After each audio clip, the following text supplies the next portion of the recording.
We still have the governor of Kaduna State, Governor Journalists El Rufai, in house. Some have criticized you for some of your administration's policies, especially the competency test for primary school teachers, right sizing of local government bureaucracy, and sacking of district heads. Looking back, is there any of these actions you regret taking? No regrets whatsoever.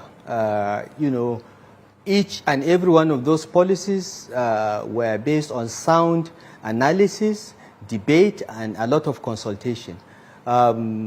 We were told that, you cannot test primary school teachers. Kayode Fayemi tried it and lost elections in Ekiti. We said we are going to test them. I went to a public school. I went to LEA Primary School, Kao. I went to Barial College. They are both public schools, and I got the best education. And I was petrified and quite upset to come and find that political thugs and all kinds of people were primary school teachers. And it was affecting the quality of our output. It was discouraging people from sending their children to school. And the elites have all taken their children to private schools and abroad, and they don't care. And we felt we had to do something because for us, the mantra of our administration is putting people first. And who are these people? The ordinary people, those that we need to support so that they grow from their own initiative and hard work. So we did what we had to do. I have no regrets for that. And those that threatened us with electoral consequences that would lose our election were shocked that we were elected by a very wide margin. We came to office to find that, the local government bureaucracy was over-bloated to the point that the entire allocation from the federation account that goes to local government was towards paying staff that they didn't need, some people that don't even go to work. Every local government chairman adds the names of his family members, to draw salary that they don't even go to the office. And we found that a state, in Kaduna State, which had 77 district heads, we came and found that the PDP administration had increased them to 390. And the salaries and allowances of these district heads come from the local government accounts. And many of the local governments were on their knees. There was a local government that had 52 district heads, just one local government, 52 district heads. And it was a major burden. Meanwhile, the local governments could not deliver services. They couldn't do anything because by the time you take teacher salaries and pay into the Universal Basic Education Board, you pay the over-bloated bureaucracy and the district heads, there was nothing left. We did not believe that the purpose of creating local government is just to pay salaries of a select few. So we did what we had to do. Again, we were threatened with electoral consequences, but we won by the grace of God. And even when we conducted local government elections and we used electronic voting, we wanted free and fair local government elections. Our party won the majority of all the chairmanships of the local governments and councilorships. I don't recall the number we won in 2018 when we first conducted the elections using electronic voting, but I believe we had about 15 or 16 local governments that we won straight out of 23. And by 2021, when we repeated the elections, we won even more, even in areas where PDP has always won, like Jemaah local government. We won. We won in places that were unexpected because of the way we manage the local government system and the way we freed their resources for them to be able to deliver services to the people. So for the first time, people noticed that local governments existed. And we're one of the few states that I can say in Nigeria that don't touch a penny of local government funds. We take out teacher salaries and any statutory deductions, and we give them their money as is. So for us in Kaduna, local government autonomy has already been achieved. So there was nothing new about what the constitutional amendment was bringing. So we don't have any regrets. People may consider those policies harsh, but they were necessary and they are in the public interest. Let's talk politics. Many people expected the PDP governors to champion the desire to have power go back to southern Nigeria. But you and your colleague governors of the APC took the decision to push hard for power to go back to the south, and you actually supported a southern aspirant during the presidential primaries of your party. Tell us why it was easy for you to come to this conclusion.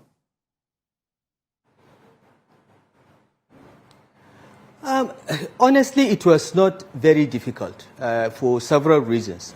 First of all, right from 2019, after President Buhari was elected, some of us approached him privately and asked him what his succession plans were. And in one of the conversations I had with the president, he told me that, look, I have no succession plans. I said, Mr. President, you must be interested in your successor. He said, no, the democratic process will produce a successor. I said, no, sir, it doesn't quite work like that.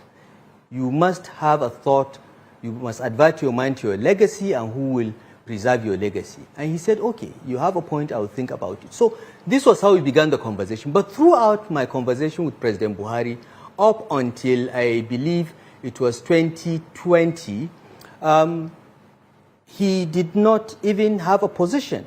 Then in 2020, I asked him a question. I said, look, where do you want your successor to be from? You don't have to anoint anyone. You don't have to pick anyone. I know how you think. You believe in this democratic process. You were converted from being a military dictator to a democrat when you saw the collapse of the Soviet Union without firing a shot. He has told us this story several times. And he said to me, Nasir, why are you asking me this question?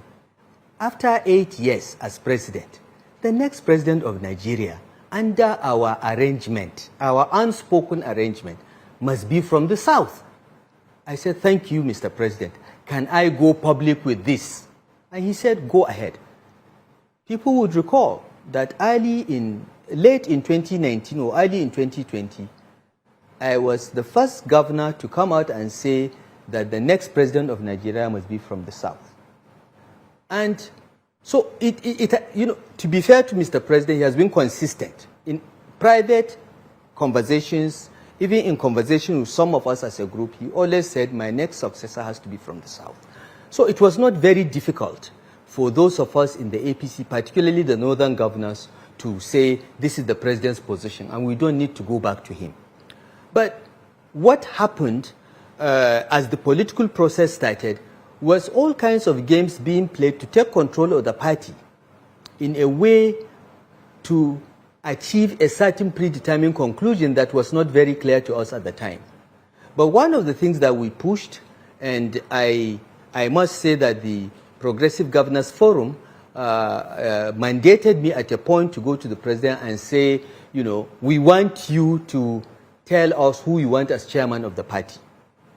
Of course, as usual, the president said, look, why not all of them come out and we vote? We said, no, Mr. President, pick the chairman you are comfortable with. We will all support you. And he said the chairman should be from North Central. And finally, he said Senator Abdullah Adamu. We agreed. Now, once that decision was taken, it was a very clear signal that the next president would be from the South. And so what we did was to say, okay, the current chairman, the last chairman of the party was from South-South, now is going back to North Central, so we flip all positions. South-South go to North Central, North Central go to South-South. That's how we did the rezoning of positions. So having established the leadership of the party and the chairman is Northern, it was simply logical for us that the next president will be from the South, and we were all looking at limiting the competition among the aspirants to picking a Southern candidate. What was of concern to us was at a point when some governors and some senior members of the party from the North began to get calls from some elements in the villa, nudging them to buy forms to contest the presidency. That began to worry us. So some of us went back to the president, Mr. President, what's going on? The president said, my position has not changed. So there were people that wanted President Buhari, believe it or not, outrageous as it may seem, there are people that were planning within our party for another northerner to succeed President Buhari. And for us as northern APC governors, we had to sit down, look at this situation, look at what we believe our forefathers would do. We are northerners. We are people of honor. We keep our words. And we respond to kindness with kindness. This is the culture, the political culture in the north. This is what Sir Ahmadu Bello Sardauna of Sokoto practiced. This is what Tafawa Balewa practiced. This is what Aminu Kano practiced. This is what J.S. Starker practiced. And we talked to ourselves and said, we cannot allow this to make headway. We have to take a position. And all of us, including Governor Badaru of Jigawa, who was encouraged by those elements to buy a form, took the decision that the presidency must go south. We sent a delegation to the president to reaffirm that, and we made it public.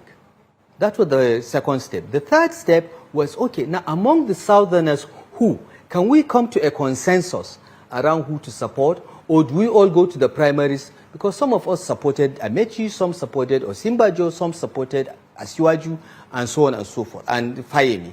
So again, we had to have other rounds of discussions. Of course, we couldn't come to agreement, all of us, because, I mean, one of us, Yahya Bello, was running, and he wasn't going to step down. But still, the momentum was from the Northwest.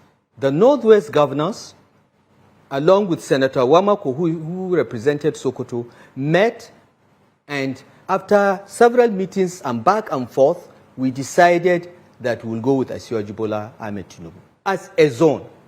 And once that decision was made, Northwest had the momentum, Northeast followed, and North Central also followed to a large extent. And that's how we went to the convention quite confident that, Asiwaju will have the numbers and the momentum. But we're even shocked by the margin, because it was not only the northern APC governors that supported him, but you can see he had support across the country. And he emerged as a national candidate overwhelmingly.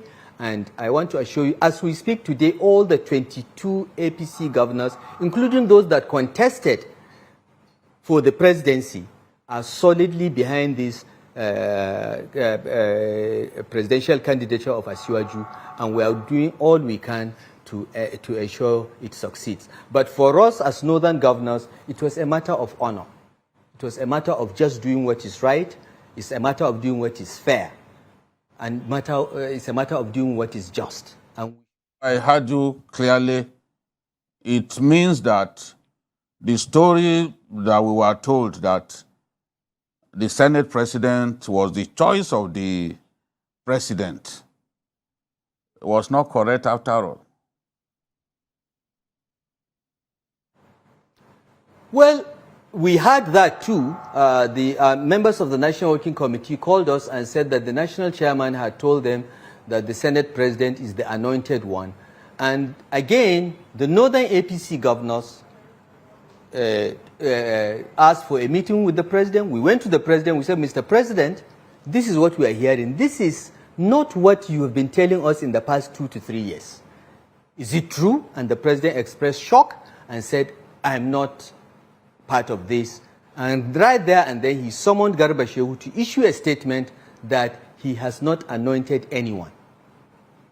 And he told us very clearly, I have not anointed anyone. Go and bring me 5 southerners, 5 candidates from the south, and I'll pick one.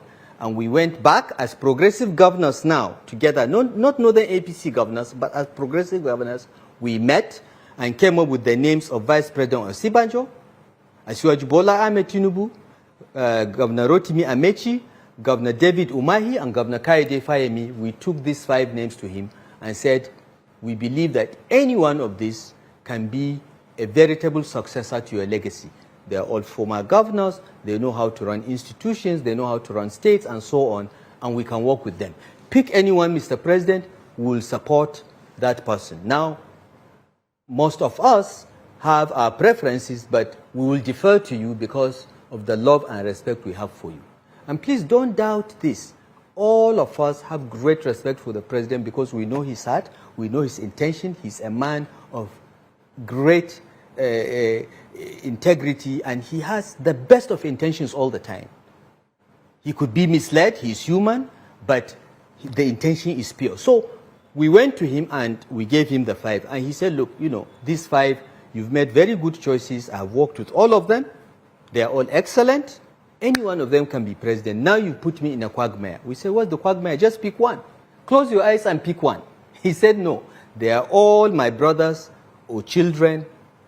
Let the democratic process produce the winner. And that's how we went to the primaries.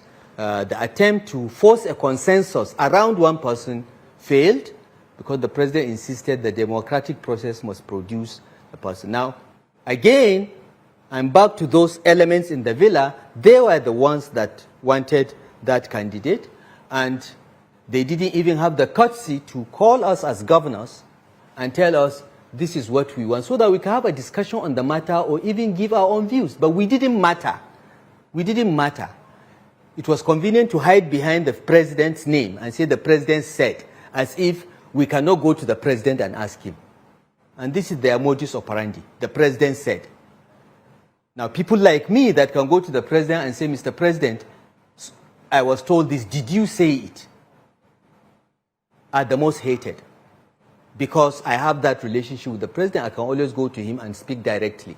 And this is why I'm the enemy of most of them, along with some of us. Excellency, some years back, you complained about some elements in the same Aso Rock, some of them that were originally in the PDP, or perhaps they are even still in the PDP. In an interview that you granted Sunday Trust also at that time, the president's wife has also complained about some of these elements and the fact that they were making it difficult for the president to proceed at the right pace to guarantee Nigeria's growth and development. Many people have also said that some of these elements are openly working for the candidate of the PDP. The governor of Rivers State said about 3 months ago that the candidate of the PDP was being led to believe by people in the villa that he will be elected president of Nigeria. Don't you think it's about time that these elements who are trying to cause your party to be hated by Nigerians are unmasked?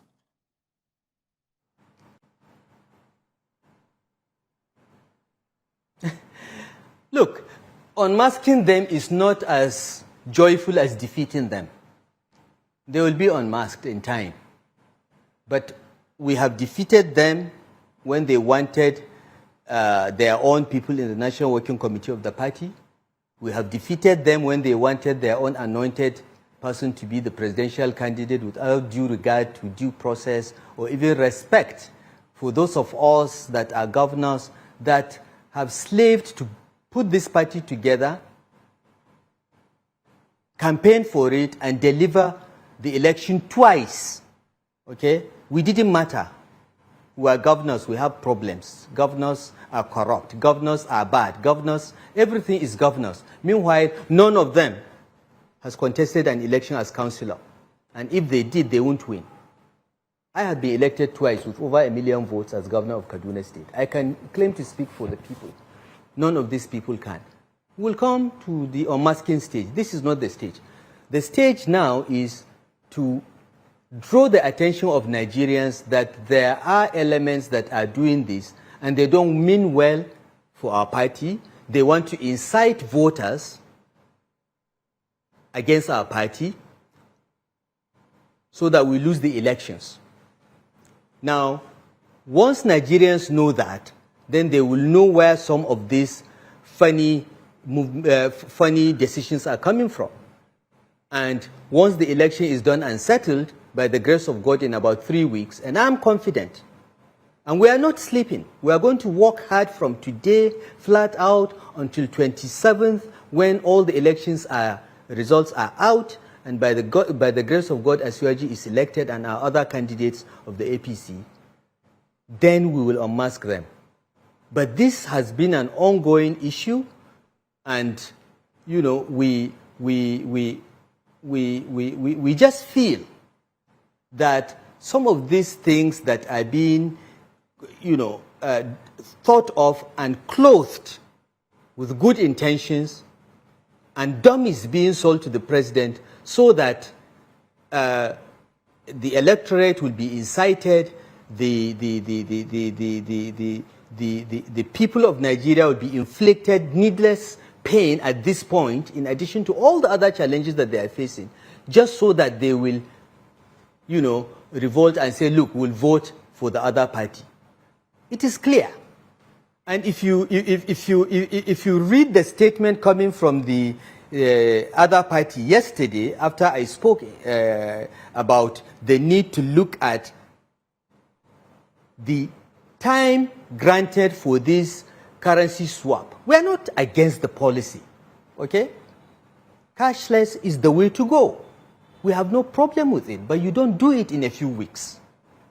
Allow time for every farmer, trader, student, market woman in the village and in the cities to be able to take their money to the bank and get new currency, or where they are doing their business, take the bullion van there with security, change their money and give them. Don't say that POS, I have a map of Nigeria with blind spots where there is no network. POS won't work there. It's not everywhere that you have bank branches. It's not everywhere you have POS working. So let's sit and look at this thing and find out the reasonable time that it takes to do this. And even the Central Bank Act that gives the president the power to issue to the central bank directives regarding currency design said that reasonable time must be given before the currency ceases to be legal tender. The question is a few weeks reasonable time in a country of 1 million square kilometers and over 200 million people? How many bank branches are in Nigeria? How many ATM machines? We have only 23,000 plus ATM machines in Nigeria. How many bank branches? In Borno State, there are only 2 local governments out of 27 with a bank branch. In Yobe, 2 local governments out of 17 with bank branch. Even a cosmopolitan state, relatively in the north, like Kaduna, has 2 local governments that have no bank branches and about 10 that have only 1 bank branch. So everyone in that local government must come to that 1 branch? And this POS that you are seeing in every street of Lagos, do you think you have POS in every street of Cubao and Ikara and Makarfi, which are local government headquarters in my state? You don't. Your Excellency, the statement issued by the PDP presidential candidate says it is those who are trying to rig the election that are asking for an extension. Now, look, the other part of the thing is, the other part of my question is, the president has not been attending some of the presidential campaigns and is sending the wrong signal that he does not want Asiwaju Bola Ahmed Tinubu to win. He promised to be in Ogun State, he did not go. He promised to be in Kwara, he did not go. What is the relationship, how cordial, how chummy is the relationship between Asiwaju and the president at this time? Okay, let me answer the first part of your question. First, the fact that the presidential candidate of the PDP, who last week was issuing statements appealing for extension because he wanted to gain sympathy, because the policy was hurting APC and he wanted to gain sympathy. And we didn't want to come out and speak against our party and our president and our CBN governor. But this week, because of a mere extension of 10 days, he's turning around to say that don't extend, means there is something. He is clearly benefiting from this pain that Nigerians are going through. Every day, till today, I have seen protests in Lagos. I have reports of people in Kaduna that cannot buy food and they cannot sell because there are no currency notes around. But the presidential candidate of the PDP is saying, don't extend, because he's gaining from it. The incitement of people against the APC is, in his view, to his advantage. And this incitement is stronger in the north, in northern Nigeria, where Atiku hopes to benefit from. That's one. Secondly, you should know that the presidential candidates of other parties, other than NNPP, have very close relations with some banks, and they even own some of them. So they can get the currency while we can't. So this is why he's saying this. And I want Nigerians to understand very carefully how someone who last week was saying, extend it, is now saying, don't extend. What is there about extending the time for market women and villagers and fishermen to extend their currency that amounts to rigging election? If Atiku Abubakar or anybody is talking about, oh yes, if you extend, there will be vote buying, is Naira the only currency that you can buy votes? You can go across to Niger and buy SEFA, CFA franc. If the dollar is too big, you can go across and buy CFA franc and use it. And CFA franc, after elections, can be converted into Naira, the new currency. So that's not a solution to vote buying. The vote buying argument is just hiding behind one finger. When you don't have your facts, you don't have your logic correctly, you get something absurd and hide behind it. Naira is not the only currency to do vote buying. You can use any currency. You can use dollar. So Governor, there are a lot of, away from this CBN policy now. Sorry, let me answer. Let me go to the second part of your question, okay, and then you can ask me. Now, it is not true that President Buhari is not attending our rallies. The first major rally we had was in Jos Plateau State. That was the inaugural. He was there, and he spoke well. And he said, Asiwaju Bola Tinubu is his Khalifa, is his successor. That was Jos. After that, the next big rally we had was Kano. And I saw the president. I said, Mr. President, you are not in Kano. Kano is your place. People of Kano love you. He said, I was not invited. I was not scheduled. That was when we now went to the campaign council and had him scheduled for Adamawa, for Yobe. And in Adamawa, he not only raised Asiwaju's hands and said, this is my successor, this is my Khalifa, and we are lucky as a party to have him as a candidate because of the great things he did in Lagos, and so on and so forth. He said the same thing in Yobe. Yes, he was supposed to go to Kwara, but an international engagement made him to leave, and he couldn't go to Kwara.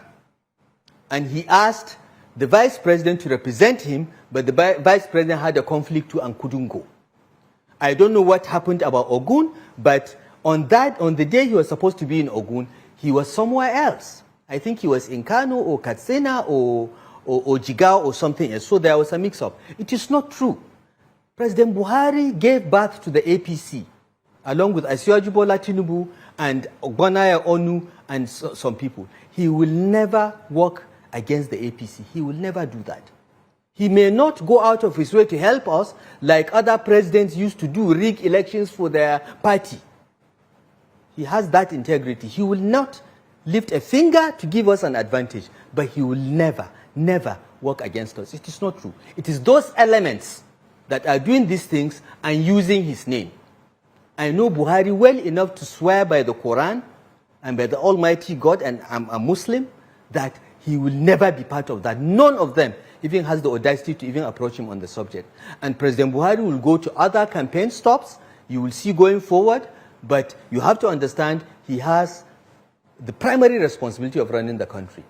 And as president of Nigeria, it is his job when he speaks as president to say that, you know, I will do everything to make sure that security, level playing field, and so on. But when he is with us as an APC leader, he endorses our candidates. He praises Asiwaju, and the relationship between them is excellent. all those that are putting those rumors permutations. are There are wishing that would permutations. happen. It happened. Regarding the 2023 presidential election and some opinion polls put together Peter Obi of the Labour Party ahead of others. How will you rate the chances of your party's candidates in the face of this? Opinion polls are distorted. Look, data analytics is one area that I'm in love with. When I was a student at the Kennedy School of Government, I was a teaching assistant for statistics. So I understand these things. I'm not talking as a politician or as a layman. I understand these things. The most important thing in looking at any opinion poll is the sample followed by the methodology. Okay? When your sample, when you have about 100 million registered voters and you are sampling 2,000 registered voters or 300 registered voters, I'm sorry, your results from day one are unreliable. They will have very high margins of error. And most of these polls are like that. What about methodology? Most of these polls, like the Bloomberg one, the ANAP one, the Okonjo Iweala one, all used telephone. What percentage of the INEC voters register contains people whose phone numbers are in INEC's records? We have found out 31%. So from the beginning, you are starting with only 31% of the total sample of voters. So if you pick your sample out of that 31%, from day one, your results are dead on arrival. Okay? So I can take each and every one of these polls and deconstruct them because I understand what is sampling, I understand methodology, and those polls are a joke, with the greatest respect. Okay? We have done a poll with a sample of nearly 40,000 across Nigeria. And the results of the poll show that we are ahead. It's going to be a tight election. There are a large percentage of undecideds, so we all must work hard to swing the undecideds to our side. But we are ahead. How can Peter Obi win any election? Peter Obi is polling 1% in Sokoto, 2% in Katsina, 5% in Kano. That's where the votes are. All states are not equal. The fact that you are doing 70% in Anambra State does not mean somebody doing 10% in Kano is not better than you. Kano is 4 million votes that actually happen. Anambra is what? The number of votes in Anambra is the size of one local government in Kaduna State. So all states are not equal. If you poll states and you make them equal, yes, Peter Obi will sweep the southeastern states. He will do well in South-South. Where else? He's not polling well in Southwest, other than a drop in the ocean in Lagos. He is polling in the Christian enclaves in the north. He's polling well, but how many are they? How many? Peter Obi cannot win the election. He doesn't have the number of states. He doesn't have 25% in more than, the last time we checked, in more than 16 states. He can't go anywhere. Peter Obi is a Nollywood actor, and that's all he will be.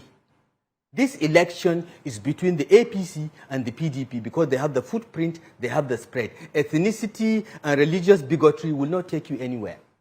And that's what the Labour Party campaign is about. Thank you, Governor Nasir El Rufai. I want to thank you for your time today. We are the only party with a candidate with a broad-based support across Nigeria. And by the grace of God, we are going to win. All right. Okay. Thank you. Thank you. Your Excellency, we would really love to bring you back because we had before the election almost 30 questions for you. And yes, and before we the didn't election, go we didn't just get anywhere. Before the election, we promised to bring you back. With your permission. With your permission. Anytime, Tunde, anytime. Thank you, Yes. sir. No, absolutely. Wish Please just let's schedule it again. It's my pleasure. Thank you.